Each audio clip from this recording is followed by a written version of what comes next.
Mucho gusto, mi nombre es Gastón Fournier, yo soy un comunicador, especializado en relaciones públicas. Dentro de relaciones públicas me especialicé en responsabilidad social, que es toda esta parte empresarial, de comunidades, de empresas, de organizaciones, en donde se te habla de temas de género, de orientación sexual, de identidad, temas raciales, etc. Diversidad e inclusión. Yo actualmente trabajo en Casa Rara, que es una fundación aquí en Costa Rica que trabaja con personas LGTBIQ+, menores a 25 años, que han sido violentados a través de su vida por su orientación sexual y o su identidad de género. Y también trabajo en AED, que es la Alianza Empresarial para el Desarrollo, que son la unión de empresas que guían o tratan de alinear su modelo de negocios con un modelo sostenible. ¿Qué quiere decir esto? Que tratan de hacer políticas más inclusivas para que los espacios sean más diversos, más inclusivos y también más respetuosos al ambiente, en temas sociales, en temas financieros.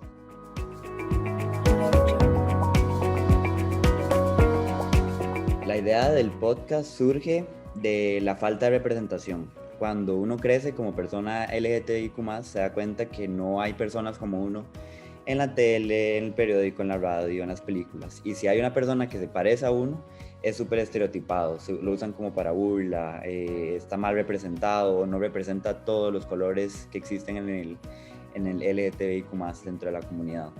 Entonces, la idea del podcast surge a partir de eso. Yo quería crear un producto para todas las personas y en donde tratar de representar y contar esas historias sin que las cuenten por nosotros. El podcast, bueno, también decidí escoger ese modelo de podcast. Desde que empecé comunicación, tenía un profesor que siempre hablaba que los podcasts iban a ser el futuro y que iban a ser la forma de un producto de comunicación súper valioso que tenemos que aprender a hacer y crear. Y con el tiempo me fui dando cuenta que es cierto, que es muy fácil este modelo para comunicar cosas, porque uno puede escuchar un podcast cuando va de camino, cuando come, cuando está en el gimnasio, en cualquier momento. Entonces escogí este modelo también para facilitar más, y la pandemia y todo este tipo de historias hizo que el podcast cada vez crezca más a nivel nacional e internacional. Y con lo del tema, como les estaba comentando, era contar esas historias que no se contaban, que nadie estaba contando, y que lo hicieran las personas que viven, que tienen esas experiencias. Entonces decidí crear este espacio para que las personas puedan hablar y contar la historia y tratar de ser lo más diverso e inclusivo posible. Entonces tuve una primera temporada en donde tuve 8 invitados, invitadas que hablaron de su experiencia. Hablamos temas de religión, temas de género, temas raciales, en la política, enfermedades también, como todo este tabú que existe con el VIH y demás enfermedades. Entonces, todo esto quería retratarlo y que las personas puedan contar esa historia.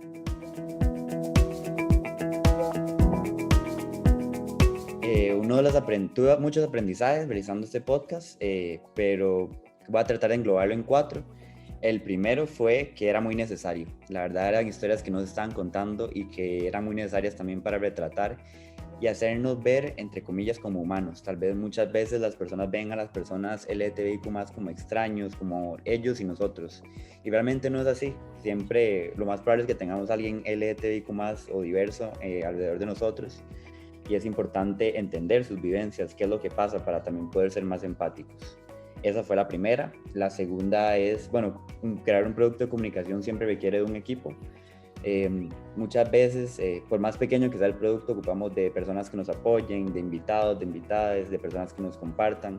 Si no hay un sentido de comunidad, es muy difícil crear o que nuestro producto de comunicación genere ese impacto.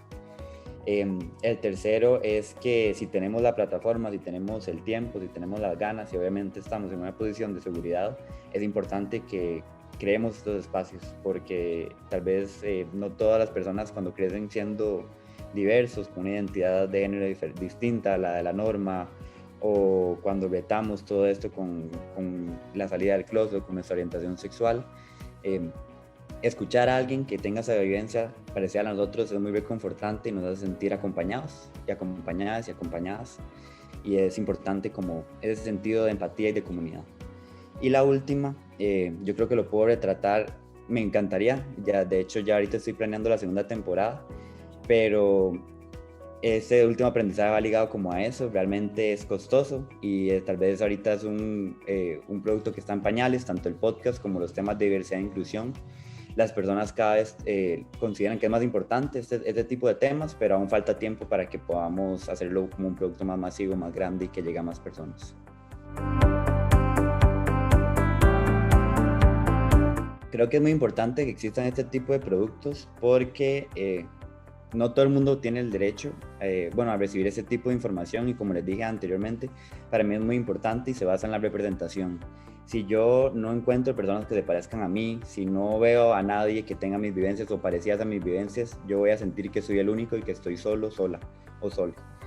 Entonces, este tipo de productos hace que nos sintamos acompañados, que entendamos que hay más vivencias parecidas a las nuestras y que hay formas de solucionarlo.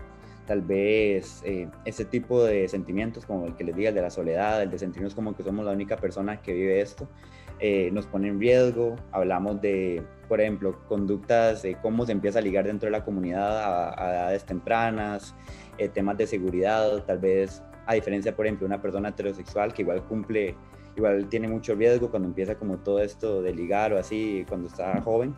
Nosotros tenemos que hacerlo a escondidas. Tal vez muchas veces no podemos decirle a nuestras familias que estamos haciendo esto, o porque nos da pena, porque no nos apoyan o porque va a causar mucho problema.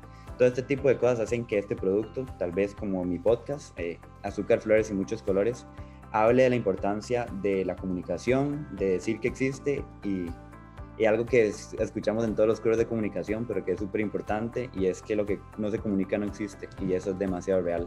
Si no vemos a alguien o no escuchamos historias, no vamos a saber que existen nunca.